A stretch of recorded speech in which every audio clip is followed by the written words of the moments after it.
Hello and welcome to the Still Standing series. I'm your host, Coach Violet Coots, and I'm happy to have my special guest, Milton Wallace, with me today. I'm a Christian life coach, equipping and empowering individuals to live in their true identity and be who God created them to be. I'd love for you to grab my free biblical affirmation cards so that you can start renewing your mind and start living in that freedom today. And if you're feeling stuck in any area of your life, schedule a free breakthrough session with me. The link will be in the show description. Hello, Milton. How are you today? I am wonderful. How are you today? I am doing well. I am doing well. Wonderful, wonderful. That's great to hear. So why don't we start off? Just tell our guest a little bit about you, and just a little introduction there, and then we'll get into your actual testimony. Okay. Well, my name is Milton Wallace. I live in Chandler, Texas. That's about 10 miles west of Tyler, Texas. I always tell people I'm 2 hours from Dallas, and I'm 2 hours east of Dallas and 2 hours west of Shreveport, Louisiana. So that way, kind of give them an idea about where I am. Yeah. Uh, I am retired. I'm 68 years, was fitting to be 68, 67 years old. And I am enjoying life as it is at this point. I am doing some things that I really feel good about. Some things that I wanted to do after my original job or my first job, which was I was a teacher. And I then became a high school principal. And I did that for 30 years. And I had a blast doing that. And Awesome. then when I retired, I had wanted to see the world. I wanted to travel because during the years when I was principal, I couldn't do that. So my plan was that, but God had a different plan. He decided at that point that I needed to do other things. So just so happened that when I got ready to retire, my father passed. That was back in '08, and I had to move back home with my mom to take care of her because she couldn't live by herself. So I basically took care of her for 9 years, and did a little traveling, but not a whole lot at all. I became a travel agent and helped other people travel, and that was a lot of fun and been a lot of fun all along the way. Also during that time period, while I was taking care of mom, friends of mine talked to me about being involved in television, which I had no clue, was not interested, didn't want to do it. I was supposed to be a silent partner. Well, didn't quite turn out that way. They got busy doing other things, and I began to take on more responsibilities because they were working. And so eventually it got to the point where I'm pretty much doing it all now. So I run a Christian television network called All Nations TV as well. And I travel. I travel some, but I help other people travel as well. Plus, I work with gospel artists from around the country and around the world, helping them get their music out, helping them to, get connected to people. I'm involved with award shows, those kind of things. You can see I got in my background here. I Yeah. have a symbol of the Texas Gospel Music Excellence Awards, which is coming up in February. That I'm also a part of that as well. And so I'm busy, but I'm enjoying it. I'm enjoying life, and I enjoy helping people That's connect and just help them do what God wants them to do. Wow, that's amazing. That's awesome. Yeah, sounds like your plate is full. It's running over on the sides. Yes. Yeah. Uh, so, um, tell me a little bit about like your walk with God when, how how was that growing up? Did you walk with God as a child or teenager? So just tell us a little bit about that. Okay. All right. Well, I've always been involved in church. I had no choice. My grandfather was a minister. My dad was the superintendent of Sunday school and a deacon, and my mom was the musician. So, hey, I had to go to church whether I wanted to or not. But I accepted Christ at a real young age. I was about 8 years old when it happened. And, I did like other kids, just growing up. And, I loved the Lord, but, didn't quite really understand until I got to be older, and through life experiences, basically definitely got closer to Him. um, and just really, try to share with other people, my story about how my involvement with him and what he possibly could do for them as well. So, but yeah, I got connected to Christ at a young age. It wasn't like one of those miraculous things that happened at 24 or whatever like that.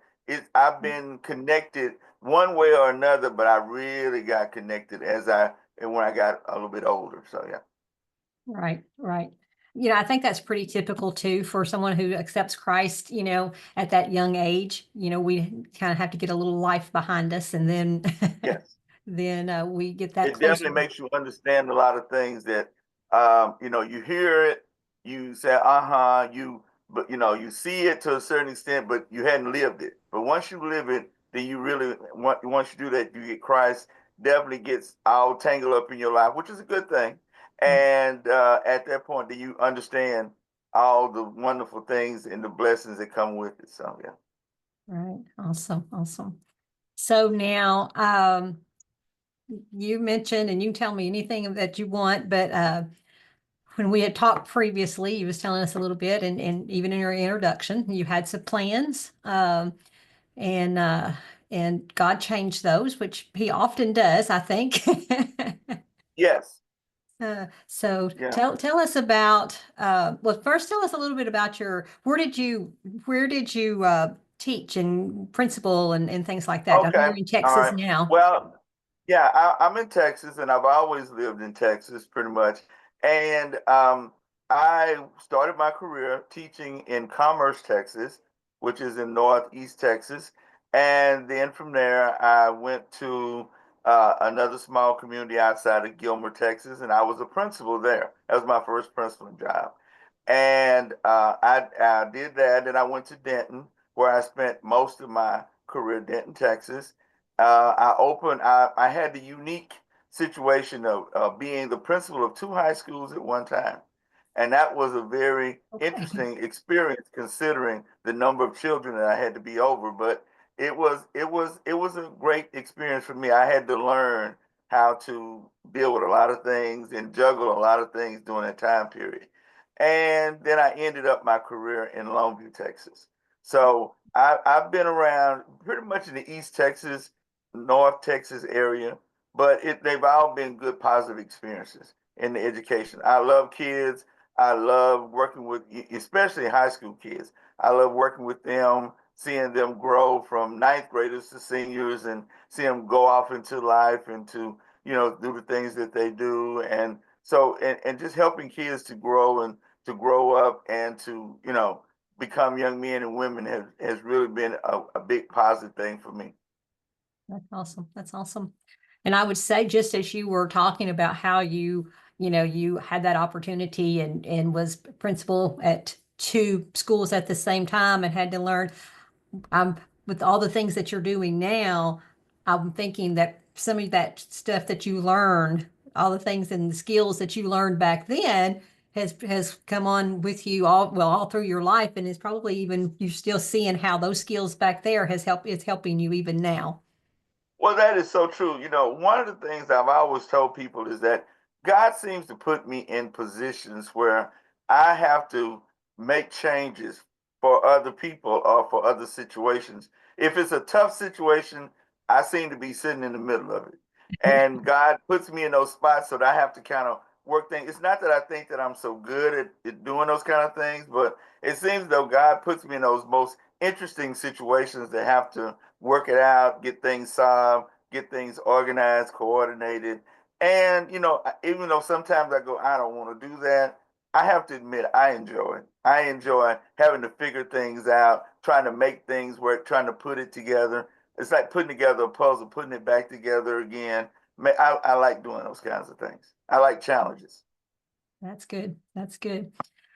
So now tell us about your journey. I know you was getting ready to retire and and had your plans there, but then you mentioned that God changed those plans, but your father passed away, and then you ended up Mhm. being able to take care of your mom because if I remember correct, you're an only child. Yes, I am an only child, and my mom's health was not at a point where she was like going to a nursing home was not an option. I'd always promised her that no matter what happened, I would never do that to her. I would do everything I could to make that not happen. So that was one thing. But yeah, my father passed. I was going to retire in June. My father passed in April. I lived about an hour from my job.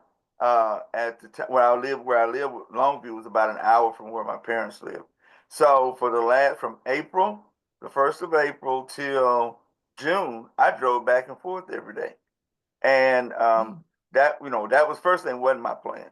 But I had said that I was going to retire, so I stuck with that. And I'm glad that I did, because my mom really needed me to be around because she had had a stroke prior to that, and so she needed additional help. So at the first part of the years that I took care of her, she was still more mobile than she was, as time went on. So, I could kind of have a little leeway to do a few things, but I still had to be right around to help. And I think that I was so grateful that God gave me that opportunity to give back to her. She had put in so much for me and had done so much for me over the years. My dad did the same, but mom really went out of her way to make sure that the things that I wanted to do and wanted to become and wanted to have, that she made an effort to try to make that happen. I wasn't really a child that wanted a lot, but what I did want to do, she made sure I was doing that. And on top of that, she was a giving person herself. She always gave herself till it hurt, and she always gave to other people. It wasn't about her. It was about all the things that she could do to help people do what they wanted to do. So I felt like that I needed to give her that same type of attention or that same thing that she given me and she gave to others. So for those 9 years, I did that. And I don't regret not 1 minute of it because she was easy to work with. We got along well. We could sit down and have a conversation about things that needed to happen. We were able to get them accomplished. And everything just worked out great. I couldn't have asked for anything better except that I wish she could have been here much longer. But even at that point, it was a blessing to have her here as long as we did. And I think that it was because of the love and the caring that we had for each other that kept her going strong as long as she did. So I was excited that God gave me that experience. And that's one of the things that, I want to let people know, you can plan, but God can unplan and replan and make it better for you because you think you know what you want to do, but God knows for sure what you need to do. And so you might want to do it your way, but sometimes you just have to do it God's way. You'll find your life be a lot better. Got you. Got you. Would you say that, your relationship with God, um, do you think the hardest time in your life was when you had well, I shouldn't say had when you got to take care of your mom when you had that opportunity, or what was some of the hardest struggles that you think that your relationship with God has brought you through? Well, I two things. My relationship with my mom was one big challenge. It was, but I would say that my marriage has been one of probably my biggest struggles that I had that God helped me through, as far as dealing with some situations that was involved with that. Being in a job that I had, type job I had as a principal, it kept me on the go all the time, and it kept me busy, busy, busy, busy. So dealing with a family it was very hard to do during that time period, and so having him in my life definitely made a difference there. But I think that, my mom's situation was right up there because a young man taking care of his mom is a kind of an awkward situation. And people swore that it wasn't gonna work. They said, "Well, we just don't see how you gonna do that. You think you could do that?" And well, I knew at the beginning I could do it. I never had any doubt in my mind. There were days when I didn't think that I was gonna make it, There were days that I thought that things were so tough that we just wasn't gonna get through. But through it all, God saw us through it all, and there were things that me and my mom did that she didn't, at first she didn't say, well, she didn't think that we could do them because she thought that because of her health and everything, couldn't have. We took road trips, we went places, we did things, and even though she had a lot of medical issues, that she thought that she couldn't do, we had no trouble. It went through work like clockwork. But I think it was because both of us believed in God, number one. Number two, it was because we believed in each other. And I think that those things is what really helped us to be successful with that because, it, like I said, most people say, we just don't see how you doing that. How can you do that? How do y'all do this, that, and the other? I had some other of my friends to reach out to me and go, I got to start taking care of my mom. How do you do this? You seem not to have this, not to be a problem. And I go, well, no, it's not a problem. But it was, and I explained to them how it worked. They went, oh, well, I really wish my mom was like that. I could, I said, well, it's just, y'all just got to communicate. But I know that God had his hand in the whole thing. He really did. Mhm.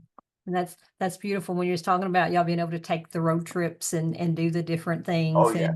and you know, you you providing her that ability or that courage and that opportunity to do things that she thought she couldn't do. And so that to me it's a beautiful story because like you said, it is more awkward. It's when the son is taking care of a mom and everything. But I think I think it's a beautiful story. And Yeah. Well, my mom was she was an artist on top of all things. She painted a lot.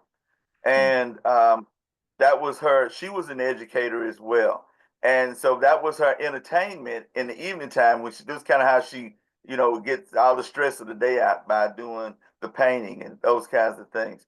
And so she painted up until she passed. She really did. Her wow. last, believe it or not, her last picture that she painted was of me as a baby. She had my baby picture and she had been working on that. So that was the last thing that she did.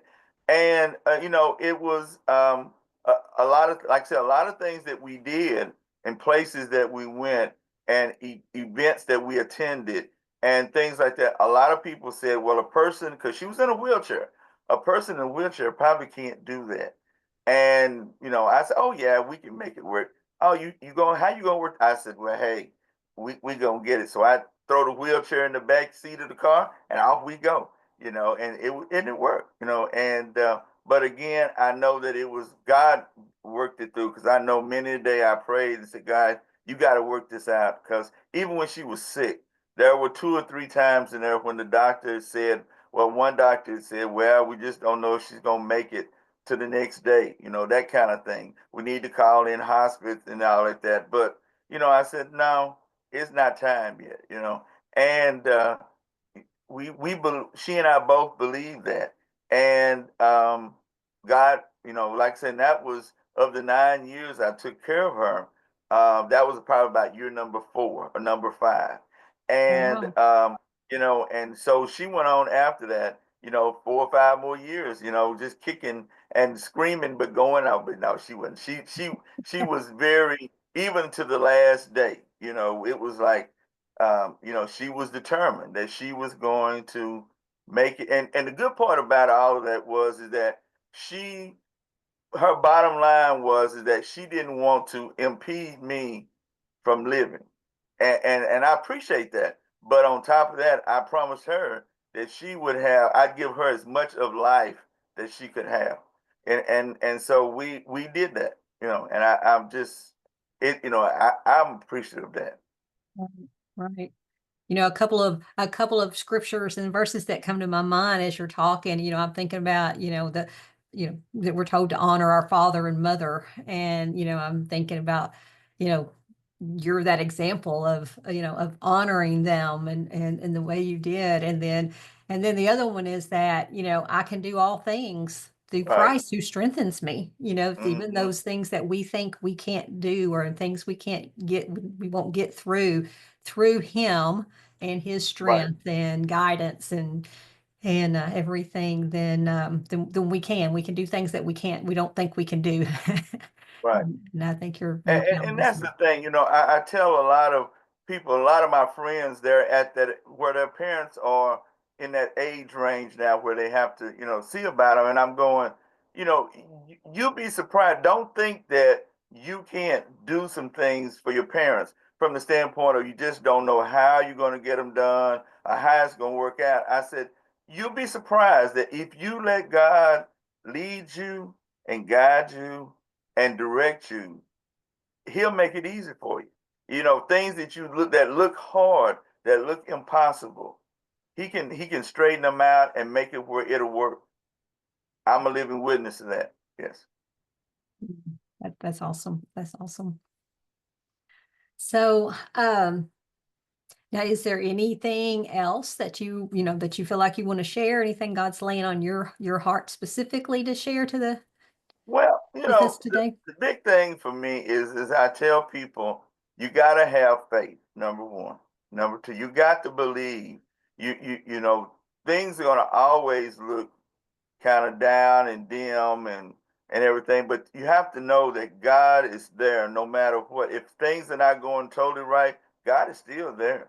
Mm. Now the question is are you going to be willing to reach your hand out or to acknowledge him during that time period? It's not going to guarantee it's going to be easier or that it's going to be better. But the one thing is the confidence in knowing that he's there with you, supporting you, trying to help you get through whatever the situation is. And that's what I tell people. Don't lose hope. You can't lose hope because when you do, it's almost like you're quitting on yourself. So you got to keep hope alive, as they say, and you got to believe that through Christ you can do all things, and it's not some things but all things. And when you least expect it to work, that's when God will step in and work it out for you. Yeah, that's beautiful.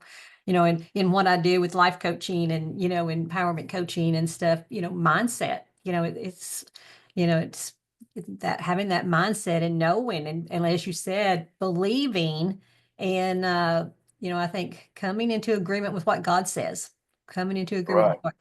that, if he says it's possible, then that means he's made a way and there's a way and stuff. So and like I right, said, and even in your that's it. attitude of doing, Right. I think back on my educational life. And like I said, I was always put into positions where I had to step into situations that were pretty much in a bad situation. I became a principal of a school 10 days before school started and had to work it all out and get yeah, school started in less than 10 days. That was a challenge, and I was driving an hour and a half each day trying to get to get things ready. And so that was a challenge. Then when I told you I was principal of two schools, that year I went into the job. Believe it or not, that year I got sued at the school. I was sued by the ACLU for a situation that happened with my band students, and so they had me. I walked the first day that I took on after vacation. I walked into the school and found out that I was being sued. And so I had to work through that because the band was going to do a cross on the field or whatever. But I had to work through that with the ACLU and with everybody else in that situation. But you know what? Through all that, God worked it out. He really did. He made it work for me. And I've had some situations, but like I said, God has been right there. yeah, that's wonderful. And that's what he promises us, right? He promises us he That's will never leave us or forsake us, and he is right. always there. He is always there. So I like to ask my guest, is there a life verse or, a few life verses that's been, I mean, I know the Bible's got so many verses in there, but some people, they kind of have like that one that they go back to or that one or two that they go back to. And some have had different ones based on the season. there's no right or wrong answer, but I'm just curious. Well, really and truly, I don't have one except for I can do all things through Christ who strengthens me. But other than that, no, because there's so many verses in there that relate to to situations. Right. And so I really don't have, one that just stands out because like I said, I can reverse, we get my mind goes back to different things depending on what's going on. Right. But I know that through Christ, I can do all things. I have to keep that one out there because with all the stuff that I'm involved in and all the things that I do, I have to know where my power source comes from, and it's Yeah. in God. That's it. That's where all my strength comes from, and I realize that. And so I have to depend on Him to keep me going because even now I'm very busy, got a lot of things going, but I know that with Christ I can get it done, and so I just keep working. There you go. That's wonderful. That's wonderful. And you kind of answered this a little bit, I think, before already, but I still kind of like to ask. I like to ask that is, you know, knowing what you know now, going through and knowing what you know now, what would you say to that person who maybe feels like, they're in the middle of a fire or they're about to drown, now encouragement or advice would you like to leave with them? Well, first of all, I want to tell them don't give up, but they need above all things, they just need to know that God is in control and that they need to let go and let God handle it. We try to fix stuff.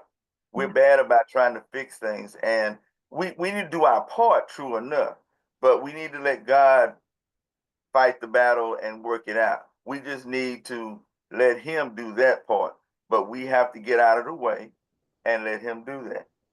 It Mm. looks dim. I know it might look dim and grim, and you trying to figure out what you have to do. Well, if you let God have control of it, He will talk to you and let you know what to do, or work it out so you'll know what to do. But you have to let go, and that's our hardest part right there is letting go and not try to fix it ourselves. That is so Mm. hard to do. I'm bad about trying to fix it, so I have to remember that I cannot fix any and everything. That God's the only one that can fix it. Now He might use me to fix it, but I can't do it by myself. Right. Right. That word called surrender, right? There you go. That's it. That's so hard for us to do, to Yeah. surrender. Yeah. That is wonderful. Well, I certainly appreciate you taking the time to be with us today and sharing with us and being able to share that encouragement in so many situations. Really, that I think this will help so many different people in different areas of their life and different times of their life, even right now and stuff. So I certainly appreciate that. Um, for our listeners, I just do want to, just remind you that, if this is, or ask you if this has been beneficial to you to, please like, to use comment, share, we can all help get that encouragement out because we all need encouragement at times. And by you sharing this, then you're helping, I believe, to spread the gospel and spread encouragement. So I appreciate you doing that. Again, if you feel stuck in any way, I would love for you to reach out to me and let's have a conversation. And the one thing I always do, I like to remind us of that promise that we have in Isaiah 43:2, and that which says, when you pass through the waters, I will be with you, and through the rivers, they shall not overflow you. And when you walk through the fire, you shall not be burned, nor shall the flame scorch you. So again, Milton, thank you for coming and You're so welcome. being here. And everyone have a great day.